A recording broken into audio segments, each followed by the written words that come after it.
অসমত লকডাউনৰ কোনো সম্ভাৱনা নাই। আমি যি ধৰণৰ ব্যৱস্থা ল'ব লাগে আমি ল'ম, কিন্তু লকডাউনৰ কোনো সম্ভাৱনা নাই। এই ঘোষণা মুখ্যমন্ত্ৰী ডক্টৰ হিমন্ত বিশ্ব শৰ্মাৰ। দেশজুৰি কৰোনা মহামাৰীৰ তৃতীয় ঢৌ আৰম্ভ হোৱাৰ মুহূৰ্ততে অসমতো বৃদ্ধি পাইছে সংক্ৰমণৰ হাৰ। মেঘালয় ভ্ৰমণৰত অসমৰ এজন যুৱকৰ শৰীৰত অমিক্ৰণ সংক্ৰমিত হোৱাৰ তথ্য প্ৰকাশ। অসমতো বিয়পিছে অমিক্ৰণ।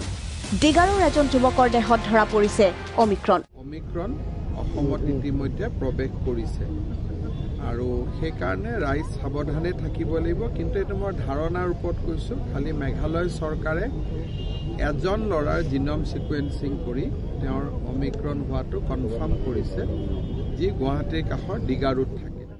অসম মাইক্ৰ ফাইনান্স উদগনি আৰু সকাহ আঁচনিৰ অধীনত ডিব্ৰুগড় জিলাত ঋণ ৰেহাইৰ উদ্দেশ্যেৰে আয়োজিত চেক বিতৰণ কাৰ্যসূচীত অংশগ্ৰহণৰ পিছত মুখ্যমন্ত্ৰীৰ ঘোষণা। 25,097 গৰাকী মহিলালৈ 44 কোটি টকা বিতৰণ। 24 লাখ মহিলা উপকৃত হ'ব এই আঁচনিৰ জৰিয়তে। ডিব্ৰুগড় জিলাৰ মাইক্ৰ ফাইনেন্সৰ লোন নিয়মিতভাৱে পৰিশোধ কৰি থকা 25,097 গৰাকী মহিলাক আমি অনুপ্ৰেৰণামূলকভাৱে 25,000 টকা পৰ্যন্ত আমি দিলোঁ। সৰ্বমুঠ 44 কোটি টকা আজি বিতৰণ কৰা হৈছে। এই আঁচনিৰ অধীনত 3টা পৰ্যায়ত 24 লাখ মহিলা উপকৃত হ'ব। প্ৰথম পৰ্যায়ৰ 11.5 লাখ মহিলা যোনে নিয়মিতভাৱে ঋণ পৰিশোধ কৰি আছে। পৰৱৰ্তী পৰ্যায়ত 5.5 লাখ মহিলা যোনে কিছুদিনৰ পৰা ঋণ পৰিশোধ কৰা নাই, আদাৰৱাইজ তেওঁলোকে ঋণ পৰিশোধ কৰি আছিলে। আৰু ফাইনেলি যোনে একেবাৰে ঋণ পৰিশোধ কৰিব পৰা নাই। গোটেই 3টা পৰ্যায়ত সৰ্বমুঠ 24 লাখ মহিলা উপকৃত হ'ব আৰু অসম চৰকাৰৰ 12,000 কোটি টকা ব্যয় হ'ব। অসম গেছ কোম্পানীৰ অনলাইন পৰ্টেল মুকলি। ডিব্ৰুগড় ভ্ৰমণকালত মুখ্যমন্ত্ৰীয়ে অসম গেছ কোম্পানীৰ অনলাইন পৰ্টেল এখনো মুকলি কৰে। অসম গেছ কোম্পানীয়ে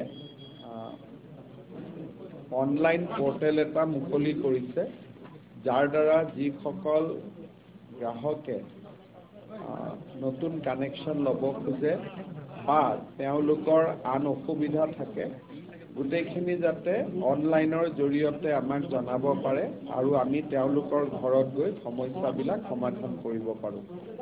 সেই পৰ্টেলটোৰ আজি উদ্বোধন হ'ল। মই অসম গেছ কোম্পানীক কৰ্মকৰ্তাসকলক ধন্যবাদ জনাইছোঁ। AMCত কেঞ্চাৰ হস্পিটেল নিৰ্মাণৰ বুজ ল'লে মুখ্যমন্ত্ৰীয়ে। অসম চিকিৎসা মহাবিদ্যালয়ত কেঞ্চাৰ কেয়াৰ ফাউণ্ডেশ্যনৰ হস্পিটেল নিৰ্মাণৰ অগ্ৰগতিৰ বুজ লোৱাৰ উপৰি জলসম্পদ বিভাগৰ নৱনিৰ্মিত অতিথিশালাৰ কাম কাজো পৰিদৰ্শন কৰে মুখ্যমন্ত্ৰীয়ে।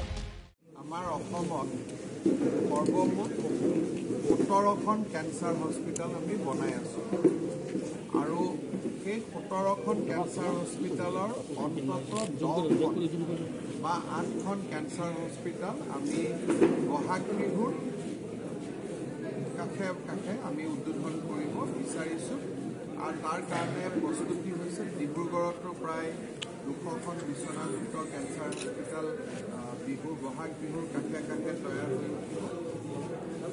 সেইটো পৰ্যবেক্ষণ কৰিবৰ কাৰণে মই আজি আহিছোঁ। মুখ্যমন্ত্ৰীৰ উজনি অসম ভ্ৰমণৰ এই বিস্তৃত কাৰ্যসূচী ৰাজ্যৰ উন্নয়নৰ ক্ষেত্ৰত যথেষ্ট ইতিবাচক হ'ব বুলি আশা কৰা হৈছে। Bureau' report, Prag news.